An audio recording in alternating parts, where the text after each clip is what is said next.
Hey, Ohio, Gozaimasu. What's up, you guys? I'm here, man. I'm here.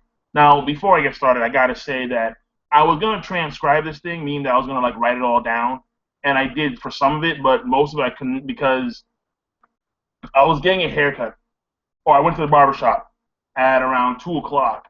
I had my appointment set for 2 o'clock, but the guy forgot about my appointment. I was like, the fuck, bro. So I had to wait for a while in order for other folks to finish, and then I had to go, and I wound up finishing around like 3:30. So I was gonna like I had like an hour in my mind. I had planned to have an hour to transcribe what the koala said, the greatness, but nah, it didn't. It didn't pan out the way I wanted to.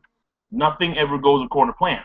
So I transcribed some of it, and then the rest of it, I mean, because I have the video. Hold on, wait, hold on. I can't myself. Hold on.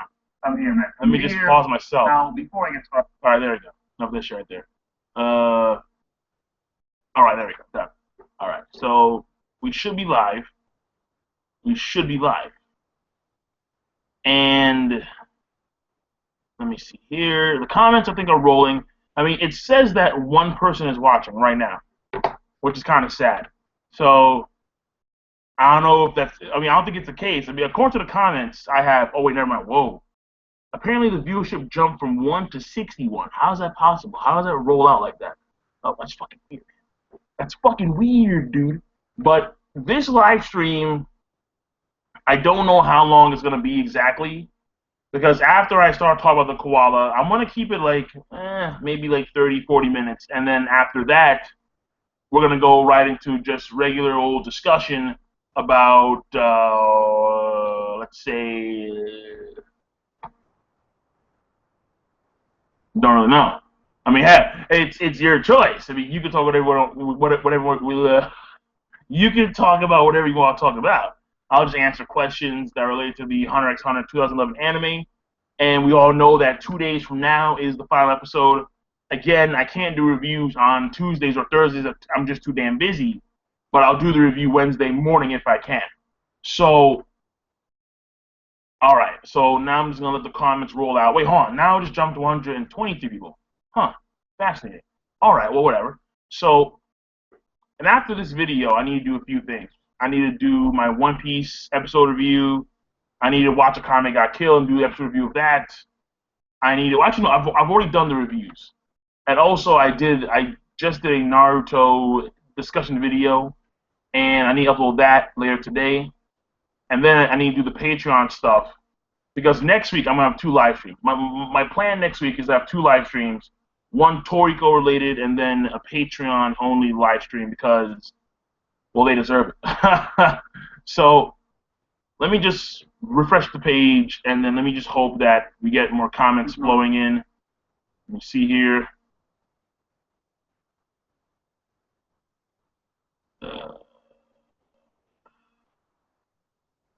All right, okay. So news first, and I'm gonna let the comments just roll out. So because I don't know why it takes a while for them to actually load up. But here's the thing. All right, so let me just dive right in. So last episode of Hunter x Hunter, what episode was it? Episode 147. All right, the second last episode, we had a speech by the koala. So I transcribed some of it, but let me read it to you. And I start at this point where he says, "Before all this happened, I didn't believe in the human soul existed." So let me start that stage right there. Obviously, the koala. He started off, in essence, as an atheist. Someone who did not believe in the human soul, didn't believe in the existence of God. And in that sense, it's ironic because when I read what he stated in the manga a few years ago, it was actually one of the key things that made me think about the universe around me. That kind of slowly, gradually led me away towards Christianity. But we continue. And he says this: I believe humans had the same worth as fleas or flies, and that they only lived and died, and they only lived and then died. That the ego was nothing more than a bug that arose because the human brain was slightly more complex. So that's fascinating in the respect that we as humans, from a genetic standpoint, aren't that much different than a lot of species that reside on the planet. And that is like a genetic fact. In fact, when you want to compare us to, like, let's say our primates, our monkeys, chimpanzees. I think it's chimpanzees, not bonobos, right? I think it's chimpanzees who are our closest relatives. From my understanding, the genetic coding between us and chimpanzees is not that big at all. And what's also fascinating about this is the fact that when we take a look at the theory of evolution, all life on the planet started from like the same origin. All life.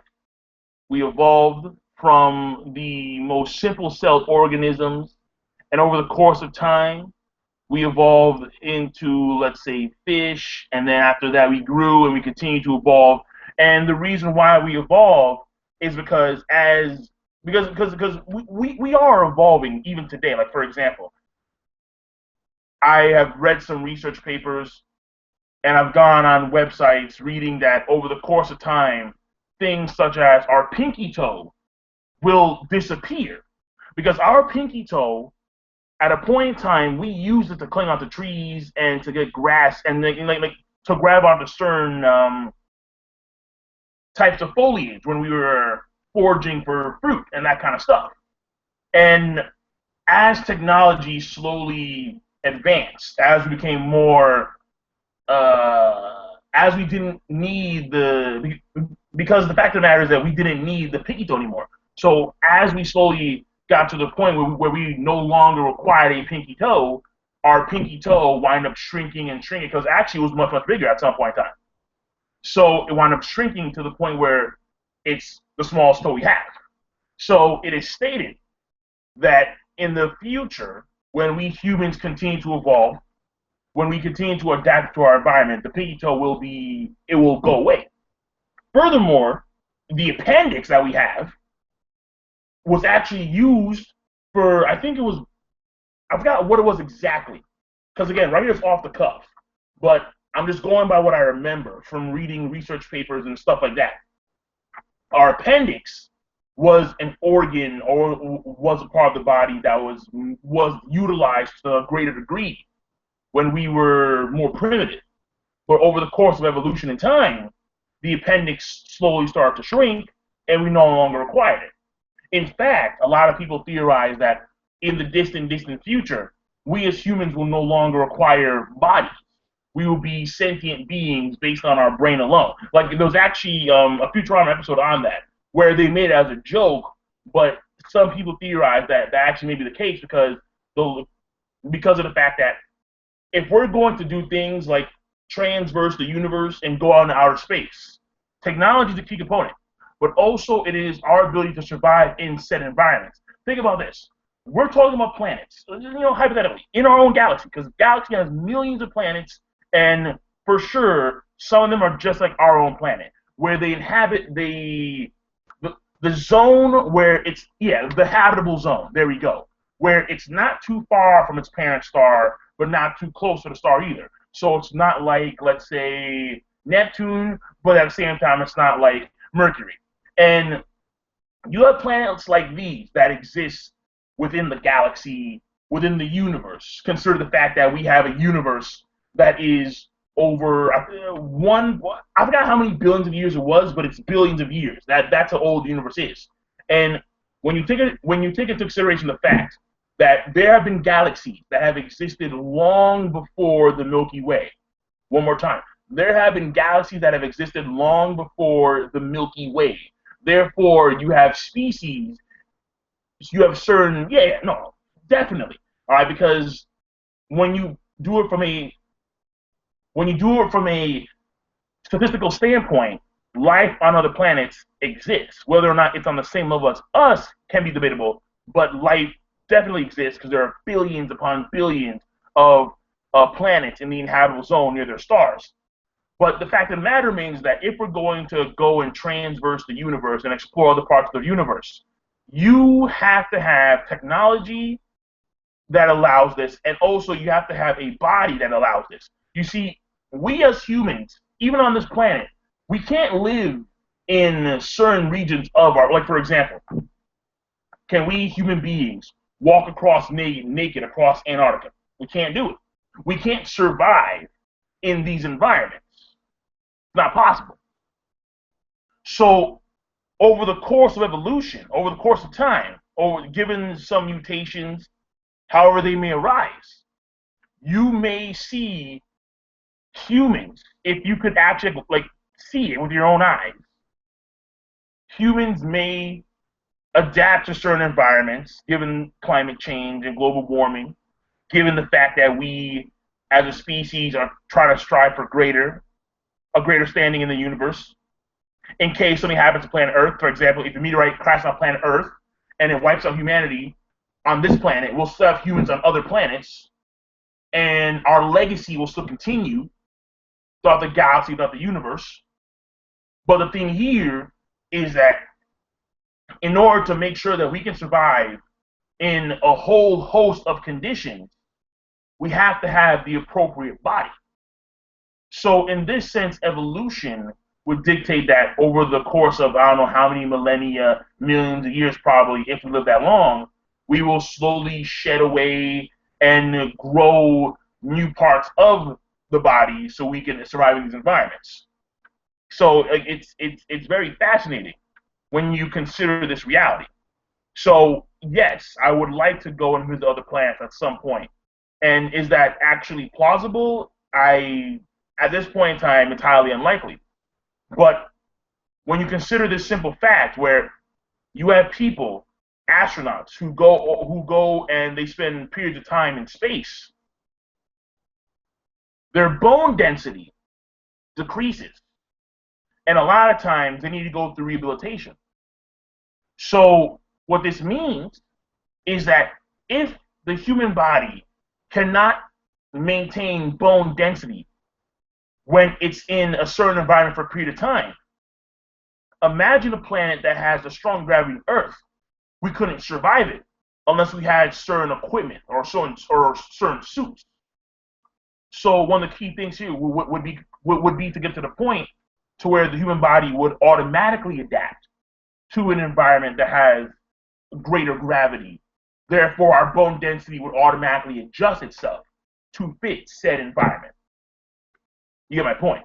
All right, so let me just continue here with the koala. So that's all I have for the transcription. But let me go and actually, because I have the video, and I'm on the next part of what he states. And then the next thing he says here is our body simply decomposed.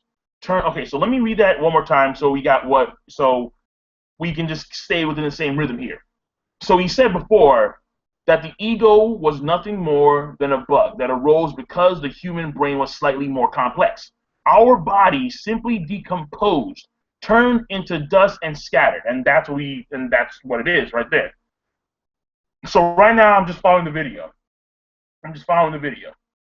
And then we continue. He says this: I believe those tiny fragments had no purpose. And then, so after he says that, because I'm waiting.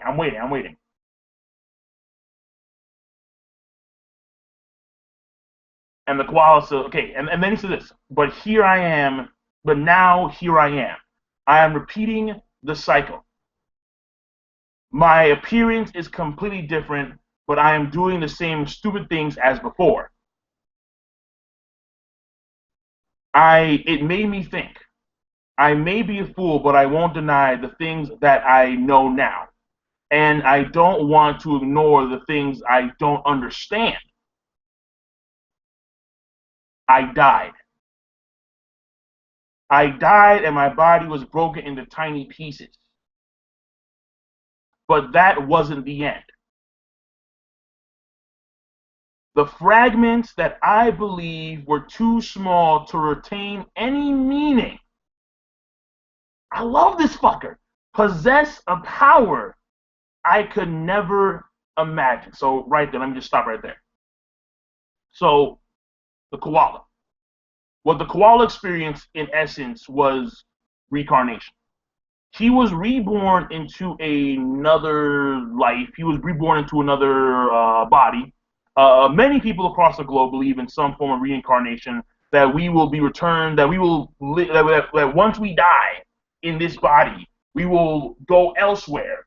Once our souls, like, whether it's on the planet, whether it's somewhere else, not too sure, but we'll be reborn as something else. I think that's actually more of a, and if I'm wrong, correct me. I think it's more of a Indian type of like I think people in that part of the world believe in reincarnation more so than what people in this part of the world believe in. In this part of the world, people believe in what? Most of the time it's Christianity, and most of the time it is we die, we go, if we have appeased God, if we have qualified to be in heaven, we will remain in heaven and eternally worship God, while those, and of course, have everlasting peace and prosperity and happiness and joy and so on and so forth. And at the same time, you have the opposite effect, where if you do not appease God, if you do not follow His will, His commandments, if you, for example, have sex with a man, then you are going to burn forever in the deepest realms of hell. If you wear clothing of the same of two different cloths, you will burn in hell. If you eat any type of, I think it's any type of shellfish, you will go to hell. Like literally, like God, He ain't playing. He ain't playing. So you have the eternal bliss, or you have the eternal damnation. But at the same time, you have reincarnation, which reincarnation may be eternal in the sense that you will forever exist within the confounds of the universe. So, like, maybe if in fact there are multiple universes, multiple dimensions, the soul that houses your consciousness may in fact go into other realms of the universe, of the omniverse, if the omniverse is actually real. But you are still here. You're still within the omniverse itself. You're not elsewhere. You're not in some special space where you can live eternally. So, again, whether or not that's a whole... Hold on, let me read the comments real quick, because I want to make sure that people are still, like, following me. So, that's my hopes. All right. Yeah, so both Buddhism and Hinduism have ideas of reincarnation. Nirvana and samsara. Okay, there you go. I know I'm deviating, but I want to the comment section. God does not exist. Only low IQ people believe in God. All right, Jack. Hey. Listen. The thing about God is that I won't say that people don't believe. I'm not gonna say that people who are stupid believe in God. More so, it is people who have an innate fear of death believe in God. You see, what I find fascinating is that we understand, we have scientific evidence that proves evolution, that proves certain theories. We know that gravity exists based on scientific fact. We know that the galaxies and the universe are moving away from us, except for the Andromeda galaxy, because of science. I think it's called the Doppler effect. Like, the spectrum of the galaxies that move away from us are blue, and the ones that move close to us are red, something like that. Or it could be the reverse, whatever. But when it comes to God, there is no real scientific evidence or proof that backs up God's existence. The only thing that makes people believe in God is simple faith. Faith that they were born with, whether you were born a Christian, a Catholic, because Muslims believe in God, but their God is different than our God, or I should say the Christian God or the Catholic God. The Jewish God, I think, is the same thing, but the only exception here is that the Jewish God, Yahweh, would be, in essence, I mean, well, okay, it's Jesus, more or less. They don't believe in Jesus is not the Messiah. From my understanding, they're still waiting for the Messiah. So the thing here, or the Son of God, whatever. So the thing here is, when you consider that people are afraid of death because death, as we know it, is the end of our consciousness.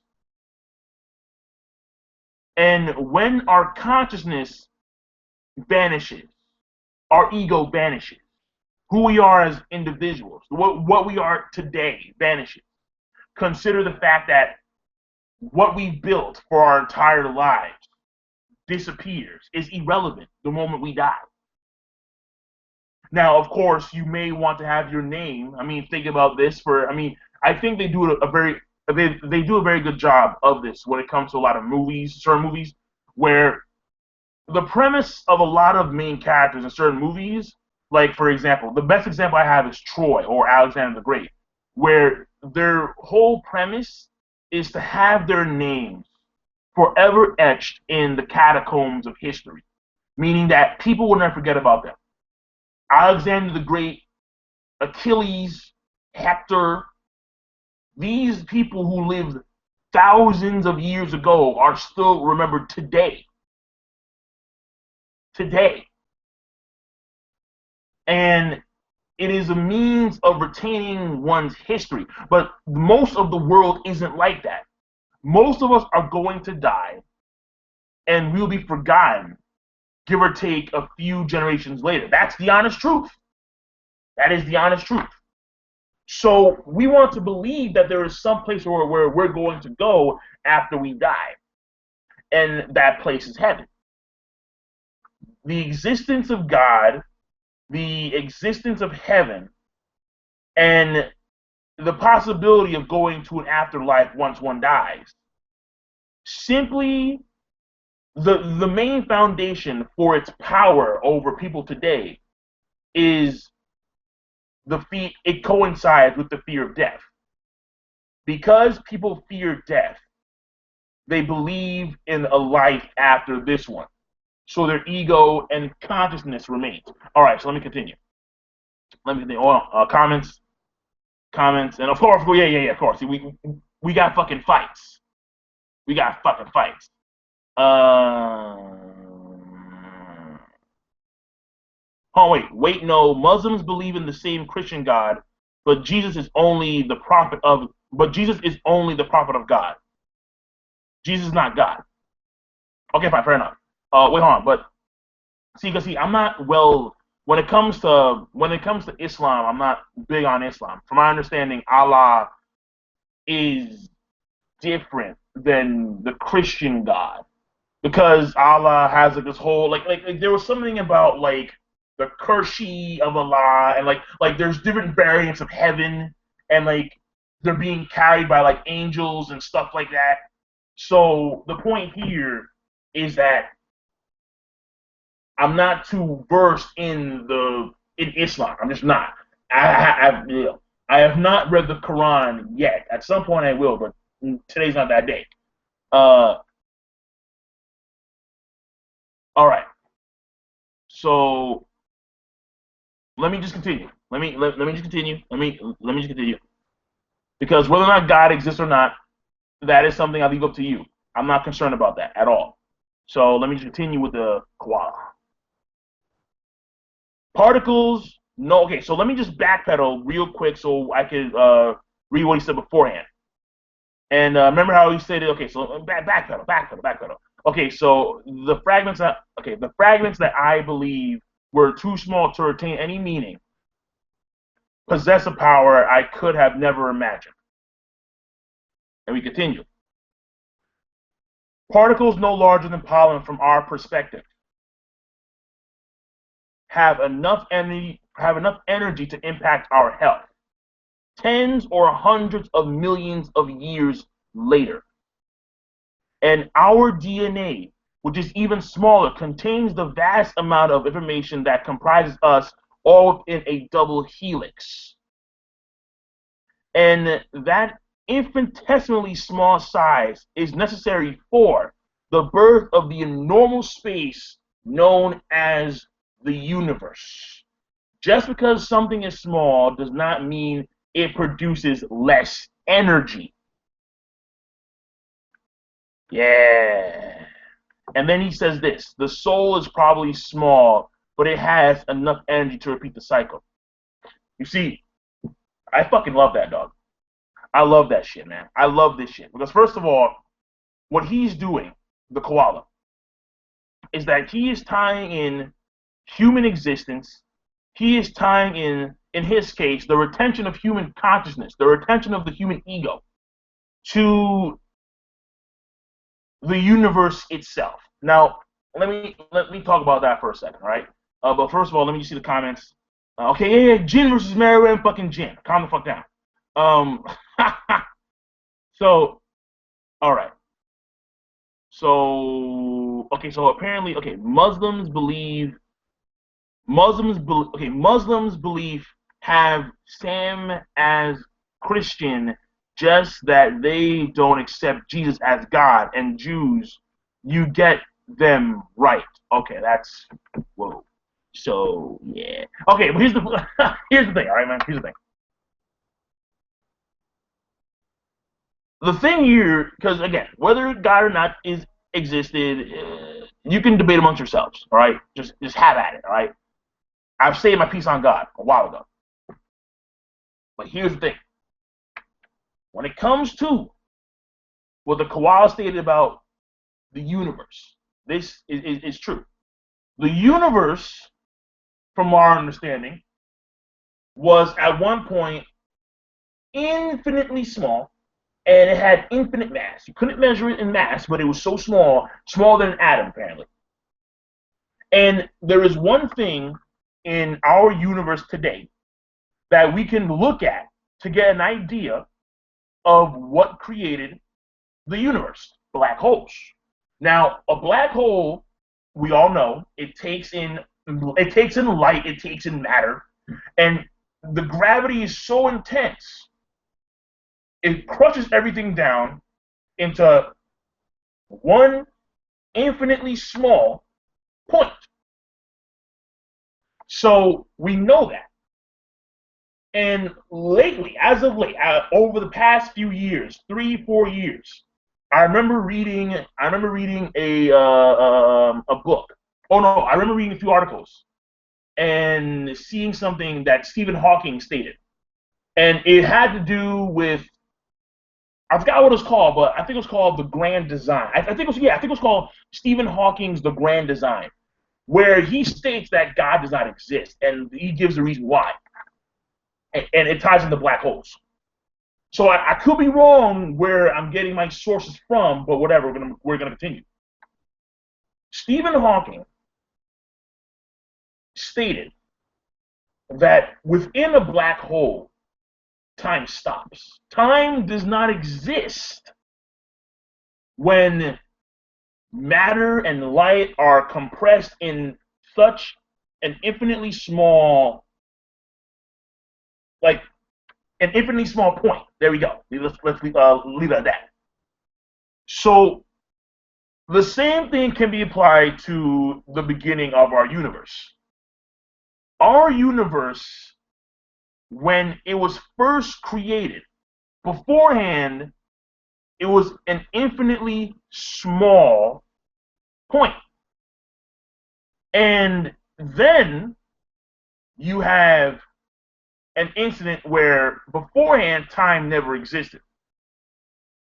Time exists when the Big Bang first comes into effect. Time exists when the Big Bang first comes into effect. And then he stated that more or less, how can God exist if time itself did not exist? Now, you could probably say, well, God may or may not work within the confounds of time. I think he does. I mean, listen, I've read the Bible. Again, I have not read the Quran, and I apologize. At some point, I'll read the Quran. So when it comes to Islam, when it comes to that way of belief, I'm very naive of. I'm admitting that right now. I am extremely naive of that. But here's the thing. From my understanding, because it takes God a period of days to put certain life on the planet, because you have a flood that lasted for a period of days, hence time, God continuously works within the realms of time.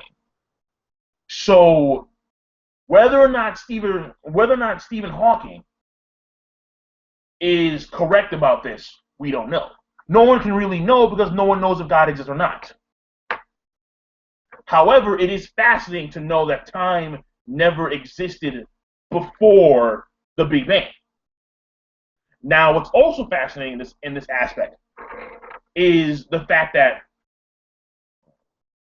my fridge is also the fact that you have, in essence, nothing. As far as I understand, nothing existed before the Big Bang.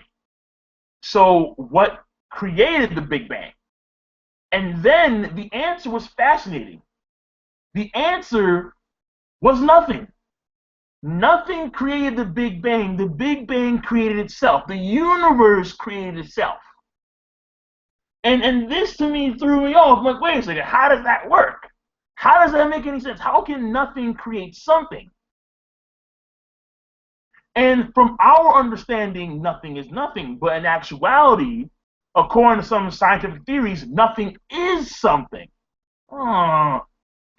See, that's fascinating. And then it goes even deeper, where I believe, I forgot what the particle was known as. I mean, I want to say like it's an electron. I may be wrong about that completely, but there is actually, I think it is an electron, where in which there is a certain particle that they proved can actually disappear and just reappear. Just poof, and then it's back. Poof, and it's back. It literally appears and reappears. So if this particle, if this atom, if this small, whatever it is, electron or some, the exact name escapes me, but because this certain electron, because a certain particle can literally appear and reappear, it can literally emerge from nothing. The universe can work in the same confounds, in which the universe itself can appear from nothing and create itself. Even in a condition where time is non-existent. Because in this sense, nothing is something. Beautiful. To me, it is beautiful. And that right there in of itself, again, you can debate all you want to about the existence of God or not. I've thought about it for a long period of time, and I have a certain conclusion, but the fact of the matter here is that what he states, and again, it's not verbatim because I am missing some parts here. It's not like a research presentation. No. I don't have time for that right now. I just don't. I apologize. But it's fascinating. It's very fascinating because when you think about this from the confounds of human over the past few centuries, how much we have learned about the universe around us as human beings, and what the Koala states here about the soul, to me, is also very fascinating because we think about this for a second, all right? We know as human beings that we comprise of organs, and these organs comprise of cells, and these cells comprise of a whole host of things such as mitochondria, such as nucleus, such as cell walls, and so on and so forth. They themselves comprise of a whole host of things. We have viruses, we have bacteria, we comprise of molecules and atoms, and we comprise of protons and neutrons and electrons and so on and so forth. This is the human body. This is what comprises all life and all matter within the universe. Now, of course, there's dark matter, but that's a whole different field. That's a whole different subject. Okay? So when you think about this notion, you have to wonder, then what gives us our consciousness? What gives us our ego? You see, our ego may actually be something that is derived from a certain formula, that is derived from a certain, either a certain order or arrangement of molecules, atoms, or it is something that is separate from said molecules and from said atoms. You see, the point here is that we as human beings have only been able to gain understanding of the universe around us in a short period of time. But we do not have complete comprehension of said universe around us. We as human beings have such a long way to go from an intellectual standpoint, and here we are. I mean, to me, I just find it fascinating, and I find it at the same time very arrogant, where we as a species who have only existed on this planet for, let's say, about a few thousand years, as the way we are today, we believe that we know the creator, if the creator exists, of the universe. We feel as if we know better, even though we've only been here in this plane of existence for a short period of time in the grand scheme of the verse. The verse has existed for billions of years. And here we are thinking that we know better because we've been here for 1,000 years, and then books state that this guy is real or this guy is real, and then you got to follow this rule, you got to follow this rule. I mean, the very fact that you have different denominations within Christianity, within Catholicism, within Islam, again, it kind of makes you wonder, do we really know better? No, we don't. We don't know better. We are naive. We are extremely naive of the universe around us. Not only that, but we are naive of our own, of what truly comprises our own bodies. If we could somehow take a look at every atom that comprises the human body, wouldn't you think that there would be a way to understand why our consciousness exists? What makes our ego? Will our ego truly disappear once we die? You see, death may not be the end-all be-all, but necessarily speaking, it may not be something like God that rules and dictates over our soul, but the universe itself. If the universe can create itself, according to said theories, why is it that another higher deity that exists outside of the realms of our universe has to dictate us who live within the universe? And when we start to understand that we are naive, when we start to understand that our position in the universe is meaningless in a grand scheme, we are just but a speck, we are just but a blink, we are just but a fraction of time in the grand scheme of the universe. Thousands of years mean nothing to billions of years. When we understand that there is so much for us to learn in the grand scheme of the universe about our own planet, considering the fact that we don't even know what comprises the majority of our own oceans, for Christ's sake.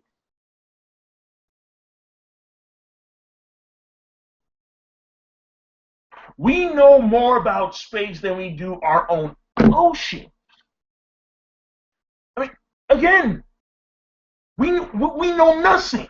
We know nothing, man. And because we know nothing, I wonder, how can we be so arrogant to claim to know omnipresent, omnipotent beings? It makes no sense. It doesn't. So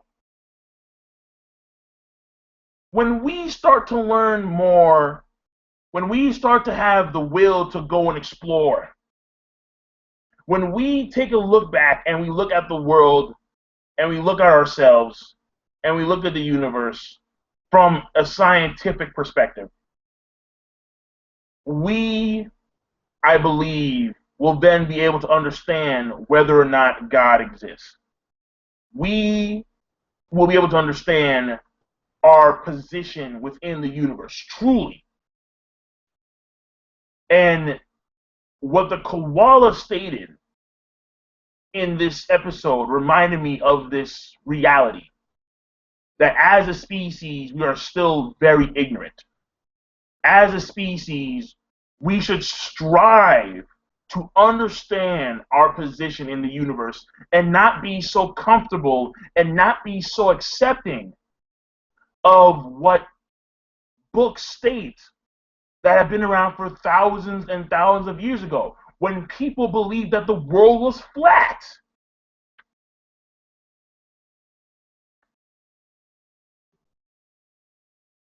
You get my point?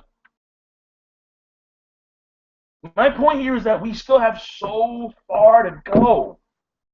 And when I was teetering between whether to earnestly believe in the Christian ways or to just take a step back and think maybe there's something else to this. Maybe this book of Noah's story, of Moses, of Jesus, of God, maybe it's not what we should be focusing on when it comes to where we should go from a universal standpoint. The koala reminded me of that way back when. So, again, one of the key things as to why I consider myself to be an agnostic, because I don't know. And I want to know. I want to know. I don't want to just simply say, oh, okay, well, you know, this guy, he walked on water and he came back, he came back from the dead, and he resides in heaven and hell's real. No, no, no. I don't want to just simply believe what this book dictates. I want to know. I want to see if that's real. So that's it, man. That's it. All right. I'm pretty sure that some of you are disappointed. Obviously, I'm pretty sure that some of you are intrigued, fascinated. But that's just the way I feel. And that's the way I just see things at this current point in time. So, again, you can believe in whatever you want to believe in. But if you think that your religion is the correct religion among all of the denominations and sub-denominations within the world, then you got to back it up with something, man. And for me, instead of trying to fight against people who believe in other religions and trying to vouch for my own religion, I want to take a step back and I want to see, is this really the way we should be perceiving the universe? Should we stunt ourselves? Should we limit ourselves to text and instead try and find our purpose? Again, when we start to, at some point in the future, I mean, will I be alive for it? I doubt it. I really do. But if we actually were able to explore the universe and explore our own galaxy, we're getting somewhere. If we could actually see what resides in a black hole visually, we're getting somewhere. If we could go back into, let's say, if we could go into galaxies, if we could go into galaxies that have existed long before the Milky Way and gain a greater understanding of them, if we could understand even the specifics of our own body, every atom, every detail, we're getting something. Because you never stop learning, even when you're at an old age. The only time you stop learning is when you die. That's it. And I want to learn. I want to learn as much as I can. That's why I read these things. That's why I will take it upon myself to read the Quran. Because I want to see what they think. I want to see what the Quran text state. I don't know if the Buddhists have anything special to read. I'm not too familiar with that. Hinduism, I'm pretty sure there's something I can read because it fascinates me. It fascinates me, but I'm not going to limit myself to said text. At this point in time in my life, I just can't do that. I refuse to do that. All right, so that's right there. So let me just refresh this bitch, man. I want to learn. All right, so there we go. So right there is what I gotta say, and that's it. So we got what? Oh, well, it's 4:55 right now. So all right, fine. So bring on the 100x100 questions. Bring on the 100x100 question. So let me see here. I mean, yeah, because I want to leave it at that. Because the Koala does say some stuff that's also very important, but that ties into more like it ties more so into his character as opposed to just my own thoughts. So okay, so let's okay. Wait, hold on. Top comments. Fuck, no. Newest first. What the hell? Oh shit. All right, come on.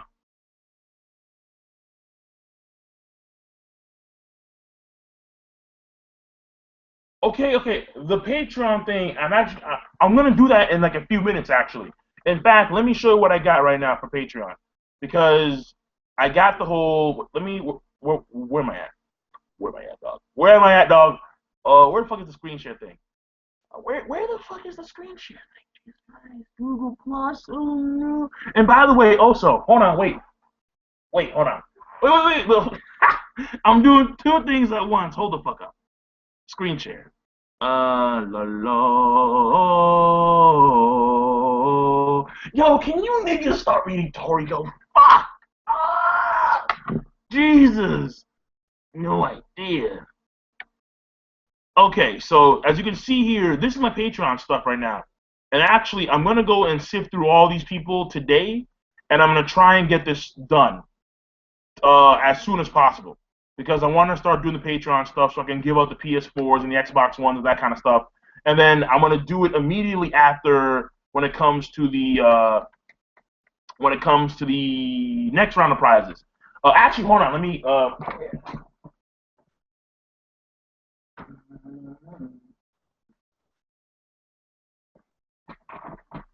So let me get back on me. Hold on. Let me get back on me. Me. Me. Hold on. Where the fuck am I? Okay, so let me just get out the screen share. Somehow. Am I back on me? Okay, I'm back on me. So this is something that someone won in like the last round. They won a Sanji from One Piece figure. It's just that it took me so long to get it because when the person wanted it, like literally when I went on Amazon, it said, okay, fine. So we can't ship it over to the UK for some fucking reason. But for you, it'll take you like a month to get it. I'm like, what the fuck you mean? What? So I just got this thing like a few days ago. I've yet to inform that person. That person's probably watching the stream. I think so. But either way, I need to mail this over. A Sanji figurine. And also, I got my PS4, bro. No. Like, not a Patreon PS4. My PS4. It's the Destiny white PS4. Oh, yeah, it's the cum-covered PS4. And I haven't even set it up yet, man. I've been so busy doing a lot of things, and it's been pissing me off because I want to sit down and start playing Destiny because I'm a Bungie supporter. All right? I'm not a Halo supporter. I'm a Bungie supporter. So I want to start playing it, man, but I haven't gotten time to yet, and it sucks. So later tonight, hopefully, once I'm done with all my videos, once this stream is done, once I'm done with the Patreon, the One Piece, the Naruto video, the Kami Got Killed video, I'm sitting down I'm hooking this bitch in, and I'm playing my Destiny, bro. And I think there's actually a feature, because I'm gonna start using Twitch now. Because Twitch is actually like, well, Twitch I'm used for gaming when I get to it. But there's also a feature. I think I'm not too sure because again I haven't plugged it in yet. But I think there's a feature where you can actually, with the share button, upload your videos to fucking YouTube. Oh my god! If I can automatically upload my videos to YouTube and do so without having to like, edit my videos, that would make my gaming channel produce videos at a faster rate than my fucking anime channel. Oh my god, I would so do it. So I'm gonna dive into that stuff too later today. But again, I'm busy because first of all, I'm here with you fuckers. Alright, I'm here with you motherfuckers right here. So I'm a busy guy, man. But at the same time, it is what it is. In fact, I just joined NESB. And NESB is the National Association of Black Engineers. And I'm doing so because they're going to have a few conferences. There's going to be a regional conference I'm going to go to in Long Island later in this semester. And then I think in March, during spring break, there's going to be a national conference in California. And I want to go there. I want to go there. So I joined NESB for like this 1 year. And so again, I'm just busy, man. I'm just busy. All right. So I have a Twitch, but I haven't touched it really. All right. So let me go on to the. Oh, what the hell is this? It's way too repetitive. Destiny, dude. Wait, hold on. Wait. I saw the Destiny gameplay. I'm like, this shit looking dope right now. All right, it looks very good. Listen, okay, fine. I haven't played it. I'll play it, and I'll give my thoughts on that at some point on my gaming channel. So if you haven't subscribed to KOL Gaming, do so. It's one of the links that I always put in my description. My Twitch channel, I have one, but I haven't really done shit with it yet. So I just want to get to the point where I know what I'm doing. Because Twitch, if you can live stream from your PS4 to Twitch, which you can do, from my understanding, I'll do it. The only problem I have is where does like looking at me come from? Like I think that like there's a program where you can play on your PS4 and then have the folks look at you at the same time. So I'm working all these things out while I'm mad busy. So my fucking life, right? Okay, so let me just move on. Because I want to go to some Hunter x Hunter stuff right now.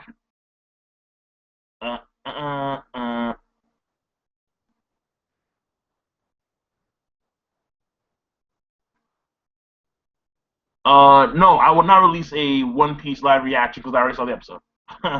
Alright, so okay, we have some gay ass comments here. No offense to the gay folks. I mean, no offense to the folks that are homosexual. I apologize. My bad, bro. So, Freudian slip. Give me some Hunter x Hunter questions, please. Like, can we just, you guys have like 30 minutes because after that I'm gone because I have to do other stuff. All right, life demands me in a lot of ways, and plus I need to make dinner too. I'm hungry. By the way, man, y'all looking this? Yo, are you guys liking this goatee? I'm liking the goatee. I'm looking fresh. Yeah, looking fresh. Cheer! All right, let me just stop that. So, every mission is the same. Cortana open. Oh, come on, dude. I swear to God. Yo, Hibari, stop spoiling shit, man. Stop spoiling shit. I'm coming to your house, bro, if you spoil more shit. Swear to God. Silver or Zeno, assassin. Who would you hire to get the job done? I would hire Silver. Easy. Zeno, he's an old man. I mean, yeah, listen, you can say, well, Zeno has, like, he has that crazy end thing. I think Silver's actually more powerful than Zeno. I would assume so. Though, I don't know what he was doing. Because listen, I would assume that the reason why Zeno was the one who specifically helped Cherry was because they're old mates. But I would put money on Silver. I just would. Because age is a huge deal, man, obviously. Is Hisoka gay? Probably. King, your face looking smooth as fuck. Thank you, thank you. I see right there, man. That's the whole point, right? When you have a female saying that your face looks smooth as fuck, I'm like, yeah, that's a good sign. That's a good sign. Thank you, thank you.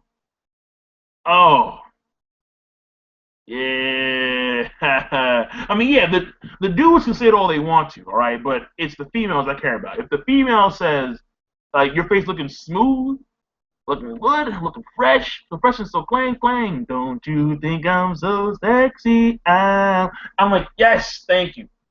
So I mean, at this point in time, now it's all about losing some lbs. Ugh, and that's taking some time. More time than I thought actually, because I'm lifting too, and it's fucking me in the ass. It really is. Whatever. I need to start running more. Tommy Rod from Torco. No, Hunter X Hunter. We ain't doing verses yet. Stop it. Killer versus Hisoka. What? Wait a second. Hold on. I mean, Killer was good. Killer was real good, but damn, Hisoka's just.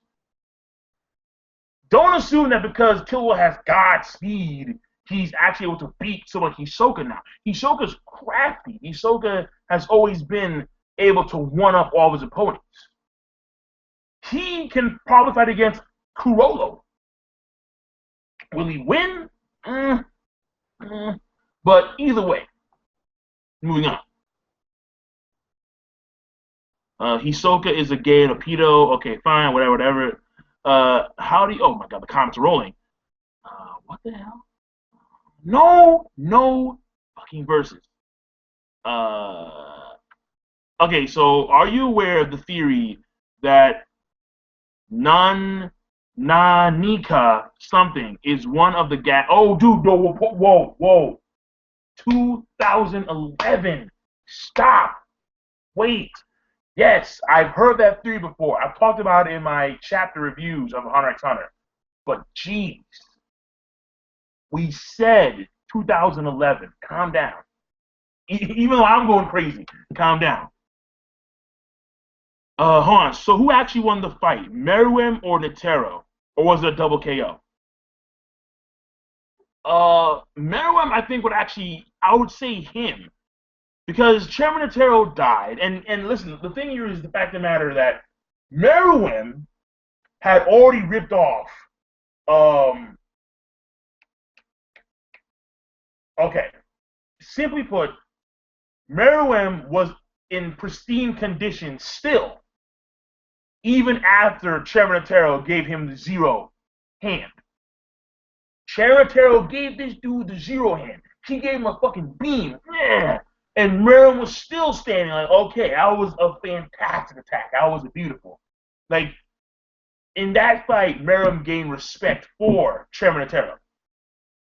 So, in that essence, Meruem was the better combatant. Meruem won the fight. But it is Chairman Netero's miniature roles that he had inside of him that equalized the end result. So, who won the fight? Meruem. But again, miniature rose, humanity's wickedness, boom, and over. So, yeah, that's that. Do you think Jin would have been able to handle Meruem better than Netero? Yes. Especially now that we know some parts of him, or we've gotten some stuff in the manga. I'm like, yes. The way I see Jin, I see Jin being at least on the same level as an old Netero. In fact, I'm thinking that Jin may have been able to beat Meruem. I think Jin's the strongest dude in the verse, period. That's my thoughts. But then again, you can argue yes or no. Jin's just a fucking monster. He's something else, man.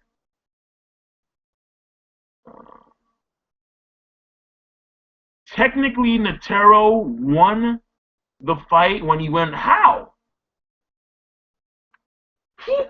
Wait. How did Netero win if it was the miniature roles that allowed him to do that much damage to Meruem? Not only that, But for a long period of time, Meruem didn't even attack full-on Cherry Nitero. He purposely just stood there and just, well, not stood there, but like he didn't attack for a period of time. Keep it simple. The Torico live stream, I'm going to make one next week, along with a Patreon live stream as well. We don't know how strong Jin is. Yeah, I understand that. We don't know how strong Jin is. But we've seen some things in the manga that are unusually impressive. Unusually. Not based on power, but the skill. From a skill standpoint, I'm like, dude. So, let me leave it at that. All right, don't mention that dude yet. All right, don't mention the Mr. I will take you there. I will take you there. No. Yo, if he says that shit in English, I'm losing my mind, man. I'm losing my mind. All right, let me continue. Jin, okay, there's a lot of verses, man. There really is a lot of verses.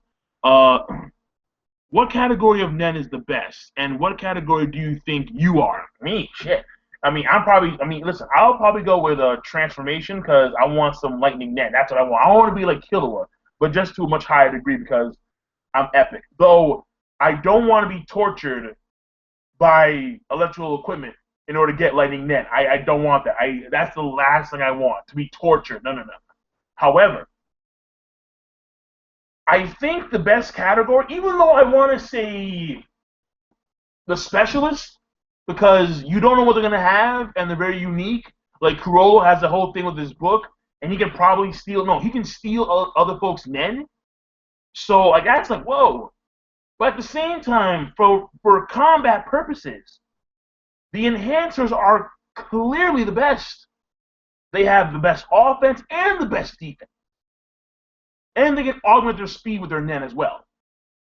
So, it varies, but I think that the best Nen users for a combat, from a combat standpoint, may be the enhancers. Though, when you have specialists like Kurapika, Emperor of Time, and he can augment all of his categories at 100%. So,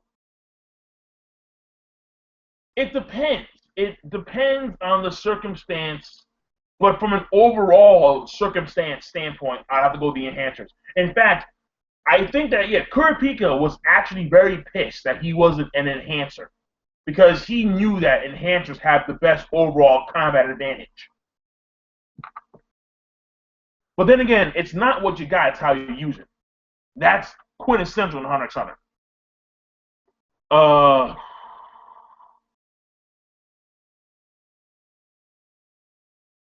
The fuck? I don't know. Niggas like my name's Tyreek. What the fuck? Stupid. Are sensitive people in the category of enhancer? I thought it was stupid. My knowledge was that enhancers are normally stupid or they are just like they're hard-headed. My assumption. Top 5 fave Hunter x Hunter characters. Jin Freaks, number 1. I don't care what anyone says. I like Uvogan, but I'm gonna put Jin Freaks, then I'm gonna put Hisoka, then I'm gonna put Killua, then I'm gonna put my nigga Meruem.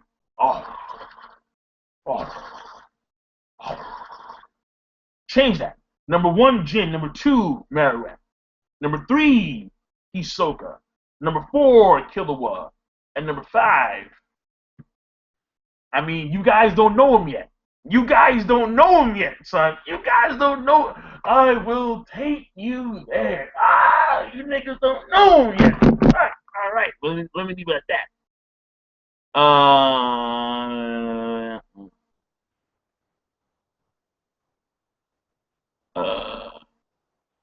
Phantom Troop versus World. What the fuck? Wait. World Pirates? That's not a fucking. That's One Piece, isn't it? Yeah, no. We're not doing versus. Calm down. Unless they're in series. So, for example, Jin versus Paraston is like an OP Yoda versus Darth Vader. Okay, fine. Well, that's kind of weird. Whatever. Jin's. Oh, no. Shh. Don't mention the dude. Don't mention that dude. All right. Don't mention. No. The dude with a D. No. Don't mention this dude. Don't. No. And not that kind of D. All right. No. Not this kind of D. I mean that dude with the D. Don't. All right. Moving on. Rank the strongest zodiacs to the weakest. Okay. Strongest zodiac. Number 1, Paris. Jin. Number 2, Harrison. Number 3, Bortobi. I think his name is. Yeah, Bortobi, the dragon guy. Number 4, the sheep dude. Ginta. Number 5, the tiger dude. Number 6, the horse guy. Number 7, the snake chick. Number 8, the monkey. I think the monkey is weaker than the snake chick. I'm just saying. Number 9.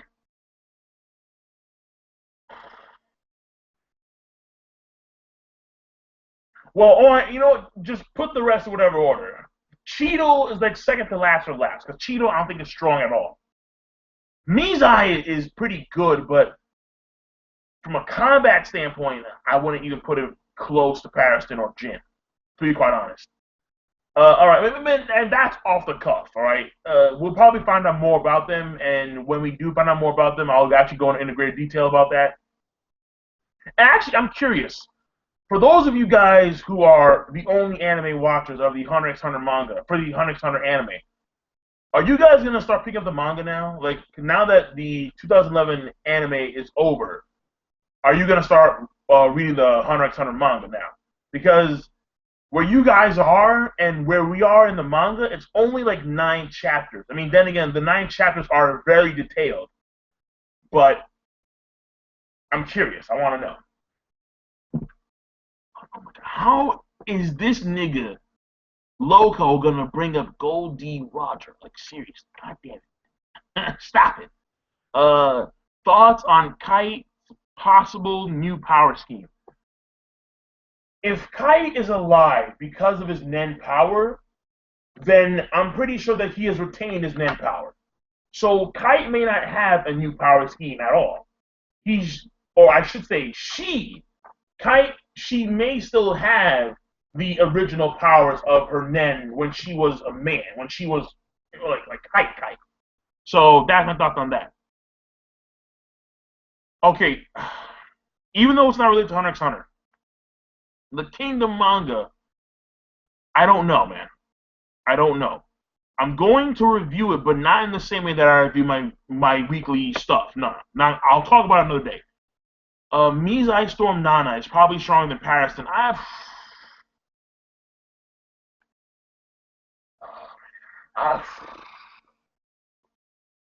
Listen, man. It's true that Mizai does have some pretty unique powers, but Pariston, I mean, think about this fact. Pariston was made vice chairman for a reason. And not just because of the fact that Chairman Terra wanted someone to actually pressure him, but also realize that Pariston has had, he has, these weird phases and aura. Like, he just emits to me. He seems to emanate a much more powerful individual. Someone where if you piss him off, he's going to fucking rip your head off. That's what I get from Pariston. So, even though we've seen more from Mizai in the manga, I'm going to still say Pariston. Alright, moving on. The art of the manga sucks. That's annoying. Okay. Funny thing is that when Togashi came back in June or July of this year, the manga art was actually a lot better. It was a lot sharper. It was a lot more vibrant. So I don't know what's going on exactly. Now, granted, there are still some cases where the manga art isn't that good, but as of late, the manga art has been pretty damn good. I'm not gonna lie to you. So, and plus, consider the fact that the manga art in the volumes is way better than online scans. The online scans, Togashi, when he gives it on Shonen Jump, it's like a fucking sketch. It's it's terrible. But when it comes to the actual manga volumes, the artwork is much better. So the artwork, yeah, I'm gonna go with. I understand where you're coming from, but just give it a shot and see if it's better. Hisoka versus Illumi. We need to see more from Illumi. That one I can't really gauge yet because Hisoka he's had some pretty damn good fights. Illumi, not even one that can be considered to be good. I mean, actually, he hasn't been in a single fight that I know of. Yeah, yeah. So for now, not really. I'm not gonna say anything on that. All right. So, do you think Hunter x Hunter is the author's best series? Yeah. Yu Yu Hakusho is nostalgic, and I love it. Well, hold on. The problem here is that Yu Yu Hakusho has characters like Sensum and Toguro, who are immensely complex, who are phenomenal villains. But then you have Meruem, and you're like, shit, man, Meruem, dog. Now, I think Hunter x Hunter is better from a battle schematic standpoint. The way they go about their battles, I think, is more intricate. I think is a lot more complex than the Yu Hakusho battles. Yu Hakusho battles were a lot of times straightforward. I mean, Yusuke, shit. Yusuke Urameshi came in there with a fucking fist, like, and he just beat you down. All right, yeah, that's my beatdown thing. Yeah. So I can't go as fast as Yusuke, obviously, but still, the point is that the fights are more complex and intricate in Hunter x Hunter. Though some people may not perceive that as a good thing. Because even though Togashi is complex, as of late in the manga, some folks get lost. And even though I'm okay with it, that may be a bad thing considering that it may be too complex. So if something is too complex, or in some cases the author goes up his own ass, it may backfire in the sense of fight complexity. So it depends. It depends on what you're talking about here.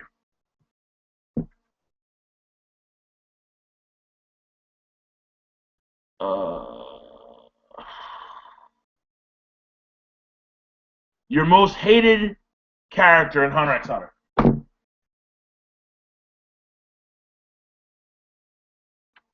My most hated character.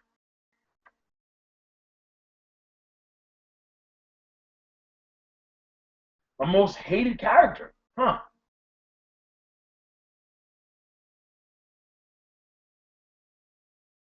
Because I don't really hate any character in Hunter x Hunter.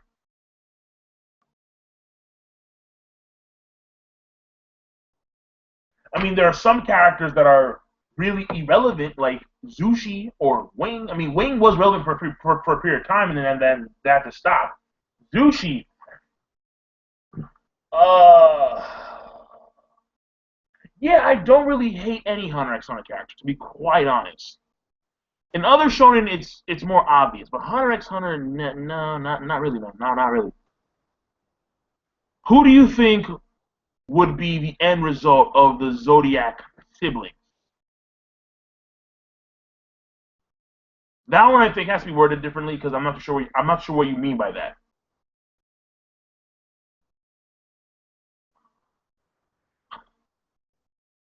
I will start reviewing Feng Senji. It's too good not to review. KOL, do you think that episode 131 was an ass pull? Gon transforming, hold on, wait, where'd it go? Gon transforming into an adult version. At least he didn't get two Sharingans with perfect Susanoo. Just saying. Okay. All right. So, all right, because I've heard this before. What Gon did against Pito, is it an ass pull? And my answer is going to be no. And the reason why I say that is because Gon, even though we didn't see him do it, he placed these restrictions and he placed these, he placed some kind of restriction / covenant on his body to where he wanted as most power as possible, even if he died, in order to avenge Kite. Now, Gon may be special in some way, when you compare him to other nin users. But the thing here is that has been something that has applied. That concept of placing restrictions and covenants on yourself has been applied since the early stages of the Hunter x Hunter series. A good example is Kurapika. Kurapika cannot use his Nen powers unless, Kurapika cannot use certain Nen powers on individuals who are not Phantom Troop. But in the case of Kurapika, he did this when he first started learning Nen, where Gon did this after a period of time after knowing a few things about Nen.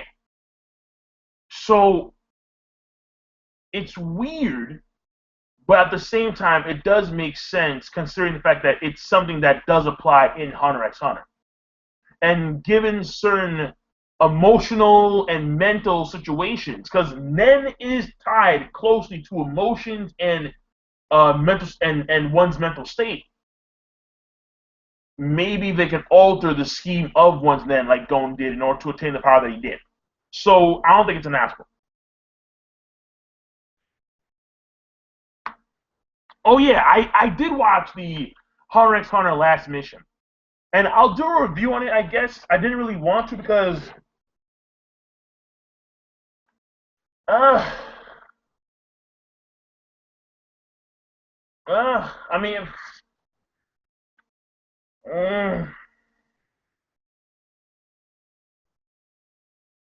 the animation was good. Everything else, because I need to watch it again. I watched it twice, or I watched or not twice, but I watched it like 1.5 times. But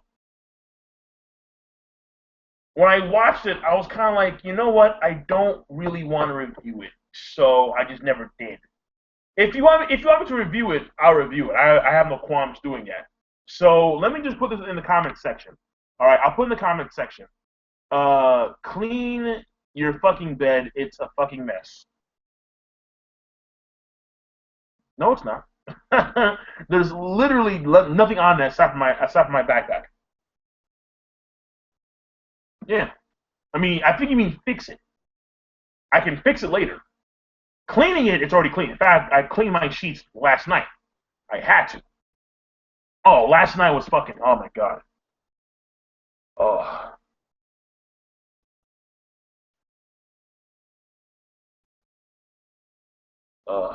Last night. Last night was massively traumatic. Yes, there are contradictions in the movie. And I'm like, what? Okay, so I'll review it, but let me just put it in the comment section. Because thumbs up, if you see in the comment section, just thumbs up it, all right? I'll put it right now. Should I review the Hunter x Hunter Last Mission movie? And that will be in the comment section in a few seconds.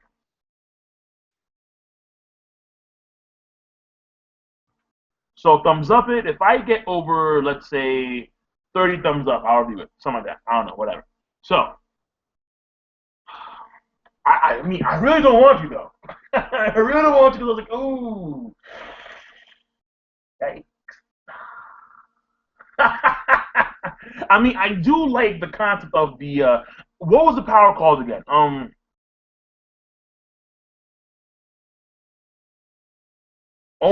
or Yon, whatever, man. Like, it was the opposite of Nen, like the whole based on evil and stuff like that. So,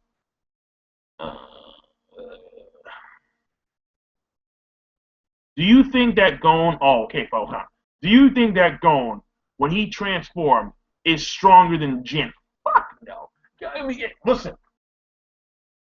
People said that when Gon transformed, he was on the same level as Meruem. The Meruem that she remembered. Keep in mind that Meruem got stronger once he assimilated the energy of Yuppie and Poof. So in her mind, Gon is as strong as a pre-Chairman Netero fight. Or pre-miniature Rose. There we go. So according to Pito, Gon, when he transformed, was as strong as a pre-miniature Rose Gon. Merriweather. Fuck it. One more time. God damn it. According to Pito, Gon is as strong in that state as a pre-miniature Rose Merriweather. I think Jin is stronger than a post-miniature Rose Merriweather. And not just from a Nen standpoint, but I mean from a skill standpoint, from what they can do with their Nen. That's my take on Jin. I think Jin is the most powerful dude in the verse, aside from one person who is whoa, the dude all right, but no, I don't want to say that for later. All right, so moving on. No, last night, man.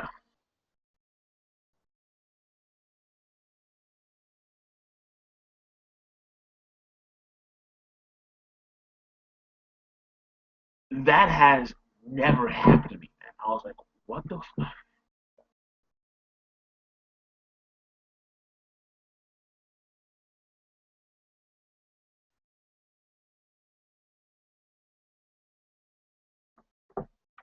All right. I need to stop thinking about it, man, because it's. Oh.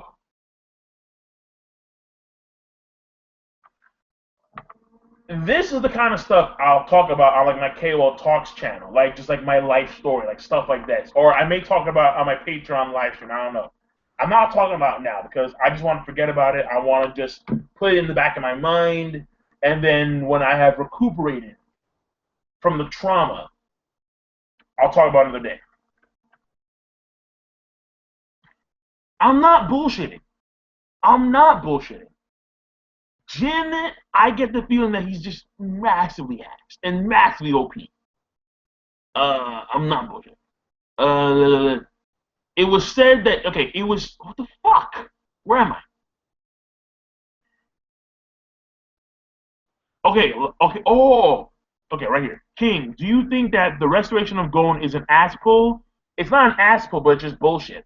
I mean, that sounds kind of weird, but truth be told, it's like, really? Shenron? Nah, I'm not a fan of it. I'm not a fan of it at all. But it's not an ass pull. It makes sense within the confines of her power. Okay, so the thing here was, it was said in the anime that Jin was one of the 5 strongest Nen users in the world. So who do you think the other 4 are? Zeno Silva. At that point in time, Cheminatera was also alive. Cheminatera. Jin, Cheminatero, Zeno, Silva.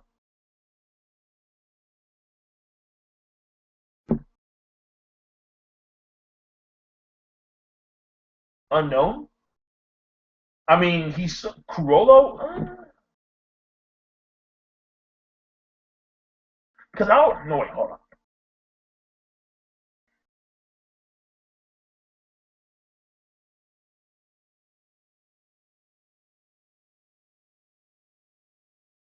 That's a good question, man. That's a good question. Whoa.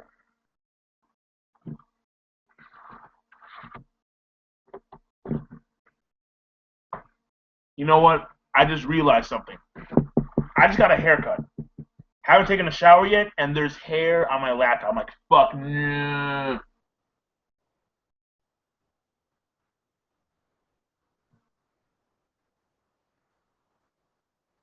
Fucking hair, dog. Jesus. All right. Oh shit. Okay, you know what? I need to take a shower. What time is it? It's 5. You know, it's 5:30. I'm taking a shower. I'm gone. I'm gone. Wait, is the Aluka stuff bullshit to you? Honestly, to a certain degree, it is. Because to me, it's like, really, like, oh, I can make any wish I want to when I'm Killua, and shit just happens. I mean, there has to be some kind of limit to what he can wish for. Like, he can't say, I want you, Aluka, to build me a giant mountain of steel with my name carved on the side. I highly doubt that she can do stuff like that. Like, there has to be some bounds of reason for Luca's powers. There has to be. So I do think it is bullshit, though. I really do, because it's not even like it's too convenient. There we go. Hunter x Hunter is a series about trying to find ways to overcome obstacles that are normally impossible, or that are first perceived to be impossible to overcome. And to do so, you need to overcome it by using trickery, intelligence, luck sometimes too. But Aluka and her powers don't fit the mold. Like, seriously, her powers do not fit the mold of what Hunter x Hunter is. Instead of trying to find roundabout ways to get the job done, resorting to trickery, getting lucky, people dying in the process of you trying to get to your goals, and stuff like that. Oh, well, here you have Aluka, make a wish, poof, and it's granted. It's like she is the genie where, oh, like, I want infinite wishes. Okay, fine. I wish for infinite wishes. Bam, you got infinite wishes. And Aluka is the end result. No. Aluka's character powers, her character essence, I think, is a plot. It is. She is a plot device. And she doesn't fit the mold. So, moving on. I mean, hey, because without her, the plot doesn't move forward into, let's say, oh, Gon being healed. Whatever.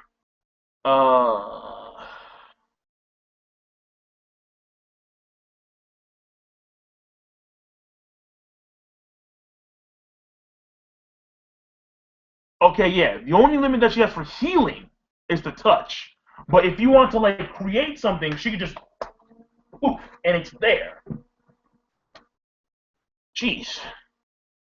What is the worst arc for you in Hunter x Hunter 2011 anime? Because all the arcs are pretty damn decent, to be quite honest. I mean, all the arcs are at least decent. So when you say the worst arc, it's not bad, but it's decent. And I think it's called, like, the Killua retrieval arc, when they get Killua from the Zoldyck household. It's not a bad arc, it's just decent. The Hunter exam, the York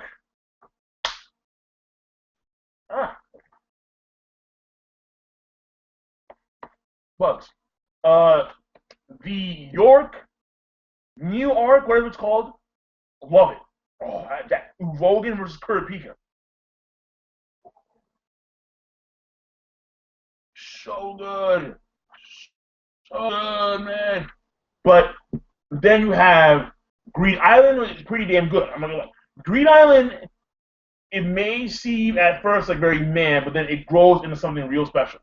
And Gensuru and Go, man. I got this stub. Like, he pulled a Toriko. Like, I got this stub, or I should say, since Toriko came out later. But still, it was like, bro, like, I got this stub, dog. I showed you. Like, I'm like, damn, what? I showed you. Where you going? Yeah, that was dope. But that's the worst arc. Again, it's decent, but it's not as good as the other arcs, in my personal opinion. And of course, the best arc being Chimera Ant. And I guess you could say that maybe the post-Chimera arc is man, but I don't think so. Because the post-Chimera arc is very important for Killua's character. It's extremely important for Killua's character.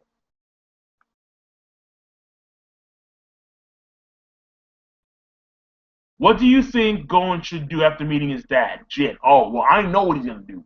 So right there. Okay, so King, do you think... King, do you think at the end of the anime / manga, Gon will be the strongest character?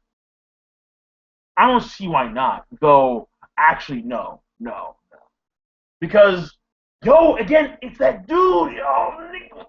It's that dude, man. It's that dude. Niggas don't know who he is, right? This dude His name begins with the D. This dude, oh God, oh I'm scared. When we get to that point in the manga, I'm scared. So no, Gon, I don't think will end up being the strongest character in the verse. Come end series. Hiei versus Phaeton. Okay, well that's not really a fair fight because Hiei is like disgusting. PA. But I know. I shouldn't do any verses, but I just did. Kurolo's power ranking. Dude fought two master level assassins at once. Your thoughts? Kurolo, I think, is extremely powerful. But Kurolo, his nen is convenient as well. He has a fucking book where you just, sift through what I want. I want this. And I just fight. I'm like, dude, not fair. So, Kurolo, I would put, okay, fine. If there are if the top 5 nen users, Kurolo probably one of them too. But I wouldn't say that Kurolo is stronger than Zeno or Silva. But more or less, Zeno and Silva want to take care of business quickly. In order to do so, they can go both. They can go there both at the same time, and they did.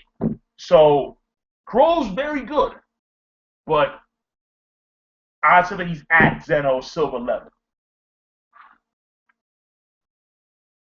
Okay, all right. So that's it, man.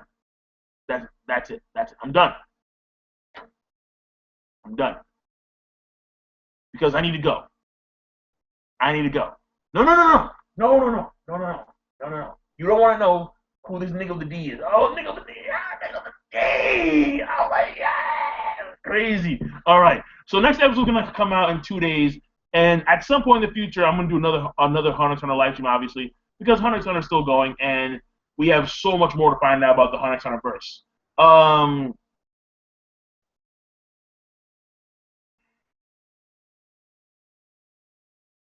At some point, there is going to be a time skip. I do believe that. Yes, I do believe that. Because right now in the story, we're not even focusing on going to kill him.